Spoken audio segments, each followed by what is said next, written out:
Hello and welcome back to Learning Basics. So in the last video we discussed about Bengal and आज हम discuss करेंगे Hyderabad and the Karnataka region. So जैसे कि मैंने बताया था, मुगल रूल जैसे ही डिक्लाइन होना शुरू हो गया था, सो वहाँ के जो पर्टिकुलर स्टेट के जो गवर्नर्स थे उन्होंने अपने आप को ऑटोनॉमस डिक्लेयर करना शुरू कर दिया था. सो मोहम्मद शाह के टाइम पे 1719 में Mohammad Shah was the central ruler and उस टाइम पे उनके एक बहुत ही इंपॉर्टेंट वजीर थे जिनका नाम था Asif Jah one, that is निज़ाम उल मुल्क, जिनको बाद में टाइटल मिल गया था निज़ाम उल मुल्क का. एंड उन्होंने क्या किया था जाके, बिकॉज वो बहुत ही ज़्यादा परेशान हो गए थे मोहम्मद शाह के लेजीनेस से एंड बिल्कुल भी उनका ध्यान नहीं था रूल पे. सो उन्होंने एक ये बहुत ही इंपॉर्टेंट वजीर थे, उन्होंने वहाँ छोड़ के सेंट्रल मुगल रूल को छोड़ के डेक्कन की तरफ आ गए थे एंड उन्होंने ऑक्यूपाई कर लिया था हैदराबाद और Deccan region. So he became the governor from 72 to 22 में उन्होंने ऑक्यूपाई कर लिया था हैदराबाद के रीजन को. ओके, सो हैदराबाद में एक बहुत ही इंपॉर्टेंट नाम है Asaf Jah one, that is Nizam ul Mulk, and he became the governor. And later we'll discuss about the Karnataka region as well, Anglo-French rivalry, Anglo-Carnatic wars, significance and causes of the wars. ये बहुत ही इंपॉर्टेंट है because ये पूरे 18th सेंचुरी में जो ये states थे, ये एक सीरीज़ में वीडियो में हम डिस्कस करेंगे Hyderabad, Bengal, and then we'll come to the rebellious state that is Marathas and Sikhs and जट्स.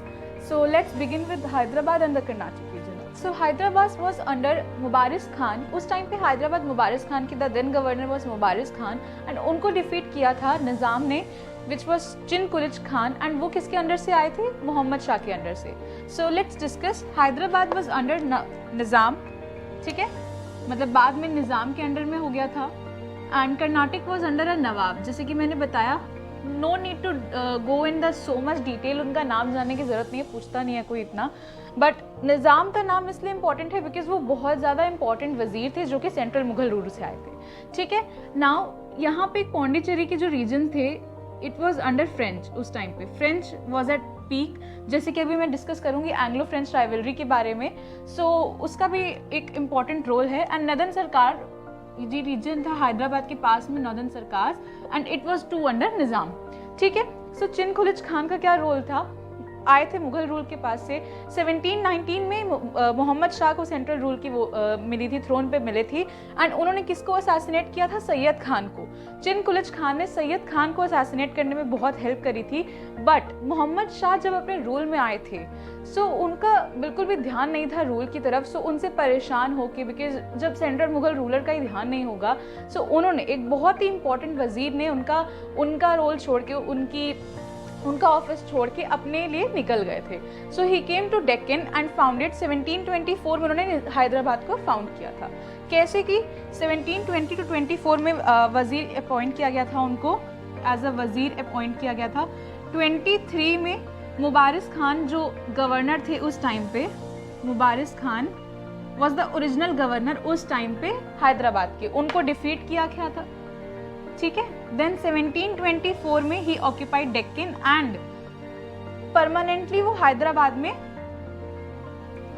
में उन्होंने, मतलब हैदराबाद का स्टेट फाउंड किया एंड परमानेंटली वहीं पे रहने लग गए. So he found Chin Qilich Khan, important नाम है, निज़ाम उल मुल्क, आसिफ जहान वन जो उनका मेन नेम था. So what were the causes of the war जो कि हो रही थी हैदराबाद और कर्नाटक रीजन में? सो आउटब्रेक क्यों हुआ था वॉर्स का? सबसे पहला तो एंग्लो फ्रेंच राइवलरी, ये हम लोग पहले भी डिस्कस कर चुके हैं. एंग्लो फ्रेंच राइवलरी, दोनों ही ब्रिटिश और फ्रेंच जो थे, दोनों ही मोनोपोली चाहते थे ट्रेडिंग के लिए, ट्रेडिंग राइट्स की मोनोपोली चाहते थे. एंड बाहर ऑस्ट्रियन एम्पायर में उस टाइम पे जो हो रहा था, हैब्सबर्ग एम्पायर जो थी हमारी बाहर नॉर्दर्न अमेरिका में, वहाँ पे क्या हो रहा था? वहाँ पे भी ब्रिटिश और फ्रेंच के बीच में ऑलरेडी वॉर चल रही थी एंड उसका इम्पैक्ट पड़ रहा था इंडिया में. सो सदर्न इंडिया में क्या हो रहा था? ब्रिटिश वहाँ पे हार रहे थे तो यहाँ पे फ्रेंच जीत रहे थे, यहाँ पे फ्रेंच जीत रहे थे तो वहाँ पे ब्रिटिश हार रहे थे.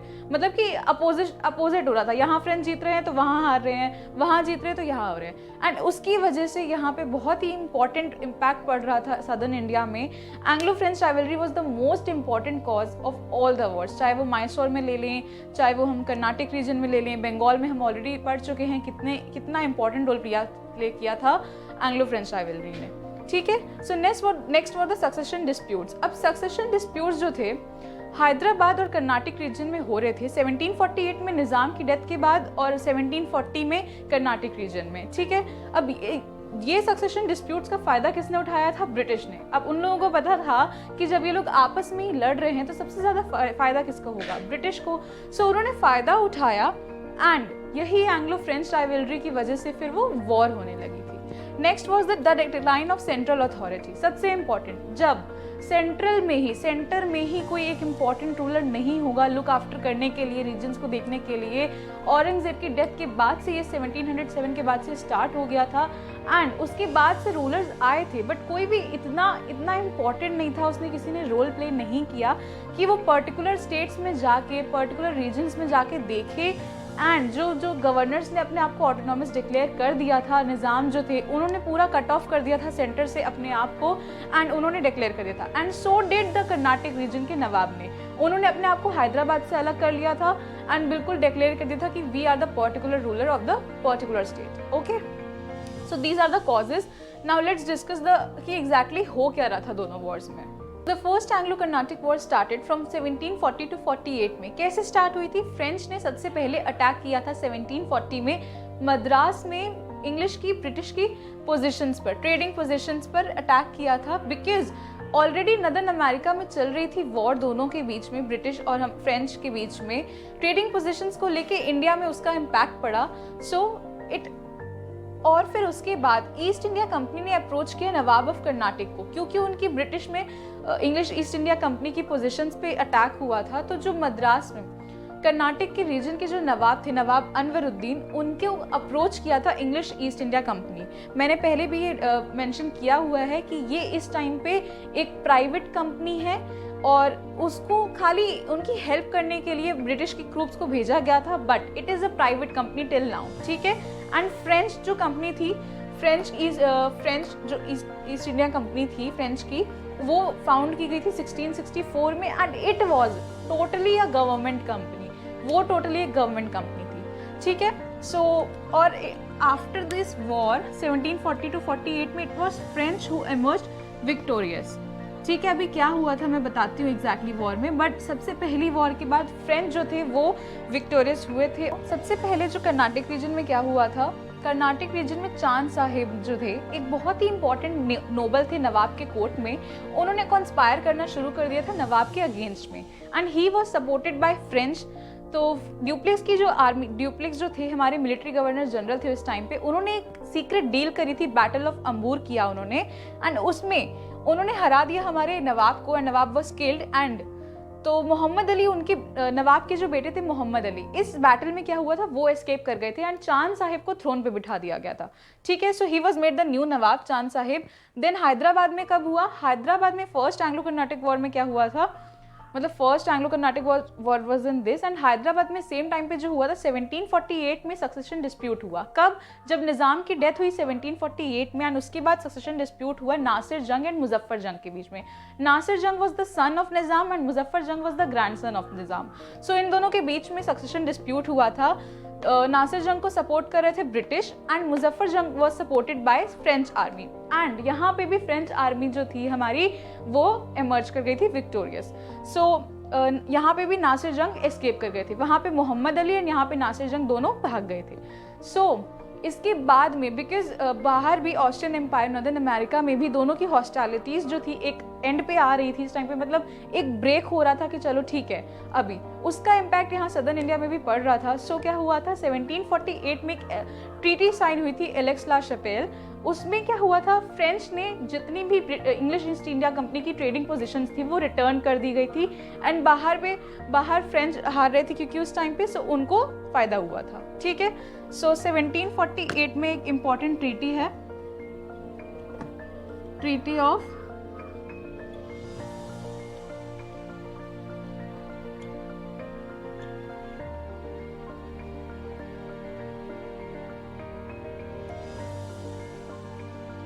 इस ट्रीटी से फ्रेंच ने रिटर्न कर दी थी सारी इंग्लिश ईस्ट इंडिया कंपनी की ट्रेडिंग पोजीशंस इंडिया में और कुछ टाइम के लिए ये हॉस्टालिटीज रुक गई थी। मतलब ये फर्स्ट एंग्लो कर्नाटिक वॉर में क्या हुआ था, हमारे फ्रेंच जो थे वो इमर्ज कर गए थे victorious. So this was about first Anglo Carnatic war which lasted from 1740 to 48 and इसके तुरंत बाद ही 49 से स्टार्ट हो गई थी हमारी second Anglo Carnatic war.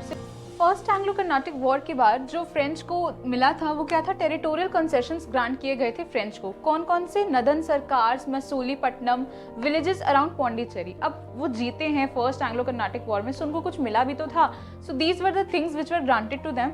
Also Dupleix ने स्टेशन किया था अपना एक best officer Bussy at Hyderabad, ताकि उनका कंट्रोल हैदराबाद में बना रहे एंड उनको मतलब ज़्यादा दिक्कत नहीं होनी चाहिए ब्रिटिश आर्मी से, ब्रिटिश की जो हमारी कंसेशंस थे उनसे कोई दिक्कत नहीं होनी चाहिए। So these were the things granted to French army. Also Dupleix ने बसी को स्टेशन किया था हैदराबाद में।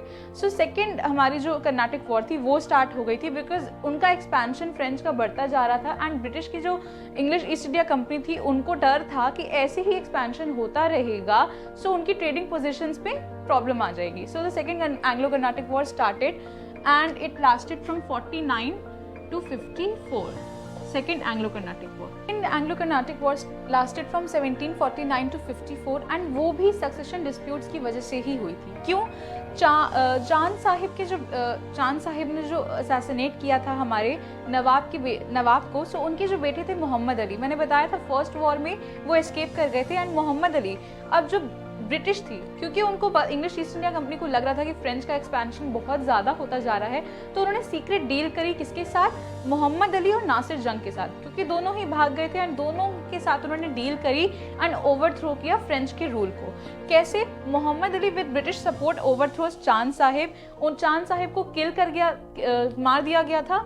हैदराबाद में नासिर जंग विद ब्रिटिश सपोर्ट ओवरथ्रोस मुजफ्फर जंग। सो दोनों ही जगह पे अब एकदम से क्या हो गया, अपोजिट हो गया। फर्स्ट वॉर में पूरा फ्रेंच विक्टोरियस हो गए थे एंड सेकेंड वॉर में पूरे के पूरे इंग्लिश ईस्ट इंडिया कंपनी ने ओवरथ्रो कर दिया था फ्रेंच के रूल को। सो नाउ एक ट्रीटी साइन की गई थी 1754 में, ट्रीटी वॉज साइन एंड क्यों एक ट्रीटी साइन की गई थी, ड्यूप्लिएक्स वॉज रिकॉल्ड, फ्रेंच को बोला गया था फ्रेंच आर्मी को कि ड्यूप्लिएक्स को रिकॉल कर लिया जाए, वापस बुला लिया जाए एंड उनकी जो ट्रेडिंग पोजीशंस थी इंडिया में वो ब्रिटिश ने वापस कर दी थी सदर्न इंडिया में।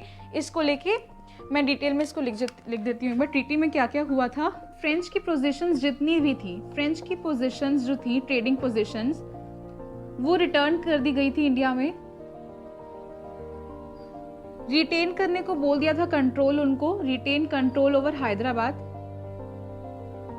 मतलब ब्रिटिश ने कहा कि ठीक है आप अपना जो हैदराबाद में उनका इन्फ्लुएंस चल रहा था, बिकॉज उन्होंने अपने बहुत ही इंपॉर्टेंट ऑफिसर को वहाँ पे भेजा हुआ था, वो रिटेन करने को बोल दिया था। ऑल्सो उनकी बिकॉज डिमांड मान ली गई थी ड्यूप्लिएक्स वॉज रिकॉल्ड, फ्रेंच ने ड्यूप्लिएक्स को रिकॉल कर लिया था and this was happen this treaty से, इस ट्रीटी से ये हुआ था। ठीक है, so this treaty was sign in 1754 and ये क्यों हुआ था, ब्रिटिश इतना ढीलापन क्यों दिखा रहे थे यहाँ पे, पहले तो उनको चाहिए नहीं था, वो इस वजह से हो रहा था बिकॉज नदर्न अमेरिका में ब्रिटिश अपनी पोजीशंस हार रहे थे एंड उसका इम्पैक्ट यहाँ पे पड़ रहा था, इसलिए वो लूजन अप हो गए थे फ्रेंच को थोड़ा सा लेकर। But later on again third Anglo Carnatic war happened and वो क्यों हुई थी, will let you.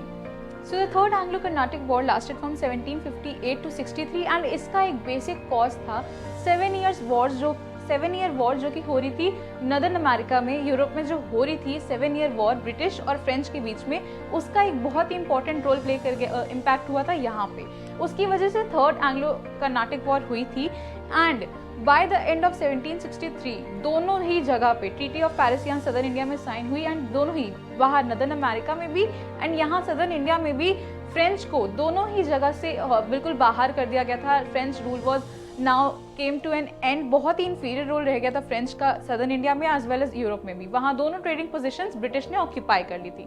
So let's get into the battle war of third Anglo Carnatic war. French lost successively ये होता जा रहा था कि फ्रेंच जो थे अपनी सारी पोजीशंस लूज करते जा रहे थे इन सदर्न इंडिया में, चंदेर नगर इन बंगाल में हो गया था। Then happened the battle of Wandiwash 1760 में। ठीक है, 1760 में बैटल ऑफ वंडी वॉश हुआ सदर्न इंडिया में एंड ये बहुत ही इंपॉर्टेंट बैटल है, इसका नेम आप याद रखिए, बैटल ऑफ वंडी वॉश हुआ था क्योंकि इसमें क्या हुआ था, इंग्लिश ईस्ट इंडिया कंपनी जो थी उसने ऑक्यूपाई कर लिया था पौंडीचेरी को जो कि फ्रेंच के अंडर में था, देन माहे पोर्ट एंड ऐसे से अलोंग मालाबार कोस्ट, ये बहुत इंपॉर्टेंट नेम्स थे जो मैंने लिखे हैं। एंड ऐसे करके बहुत सारी ट्रेडिंग पोजीशंस जो थी वो फ्रेंच लूज करते जा रहे थे and same was happening in northern America as well, वहाँ पे भी जो थे फ्रेंच लूज करते जा रहे थे एंड 1763 में ट्रीटी ऑफ पेरिस साइन हुई जैसे कि जिससे कि दोनों जगह पे वॉर ख़त्म हुई and hostilities came to an and.